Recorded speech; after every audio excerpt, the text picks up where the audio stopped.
ගොඩාක් වියදම් කරලා ඉගෙන ගත්තාම ළමයි ඉගෙන ගත්ත දවසේ ඉඳන් ළමයි හම්බ කරන්නමයි බලන්නේ. ඇයි? ගොඩාක් වියදම් කරා එහෙනම් මම හම්බ කරන්න ඕනේ. අන්න ඒ අදහසින් හම්බ කරනවා. හරිද? එතකොට ළමයි අර දුප්පතාද රෝමියක් වැඩක් නැහැ ළමයි හූරගෙන කනවා සමහර අය. හරිද? ඒ විදියට වෙනවා. එහෙම වෙන්නේ නැහැ ළමයි.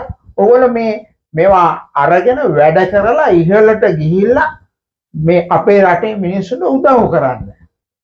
හරිද? එහෙමයි කරන්න ඕනේ. එහෙම කරොත් තමයි ළමයි මේ රට දියුණු වෙන්නේ. එහෙම නැතුව අර හොරම් කරන ක්‍රමයෙන් හිටියොත් දියුණු වෙන්නේ නැහැ. ළමයි අපි මේකේ වෝල්ටියතා ලකුණු කරගමු. ළමයි වෝල් 0යි කියලා දාගමු. තැනක ඒක දාන්න හොඳම මේ බැටරිය ඍණ පැත්තට. එතකොට මම මෙන්න මෙතන භූගත කරා. එහෙම කරාට කමක් නැහැ. වෝල් 0යි කියලා දැම්මා. එතන 0 නම් ළමයි මෙතන 6යි. ඒ කම්බියේ හැමතැනම වෝල්ට් 6යි. මෙතනත් 6යි. එතකොට ළමයි මෙතනත් 6යි. ඔන්න ඔය වගේ අපිට මේ වෝල්ට් 6 ලකුණු කරන්න පුළුවන්. මෙතන වෝල්ට් 0යි කියලා දාත එකම කම්බිය නිසා. එතකොට ළමයි අපිට දැන් මේ ගැටලුව විසඳන්න බැරි මෙන්න මේ ඩයෝඩය නිසා. ළමයි ඩයෝඩය කියන්නේ PN සංඛ්‍යා. N පැත්තට වඩා P පැත්තේ විභවය වැඩි නම් ළමයි මේකේ ධාරාව යනවා. එහෙම නැත්නම් යන්නේ නැහැ. නිකන් පරිවාරකයක් වගේ. දැන් මේ ගැටලුවේ ළමයි මෙතන වෝල්ට් 6 නම් මෙතන 6.7ක්වත් තිබුණොත් තමයි ධාරාව යන්නේ.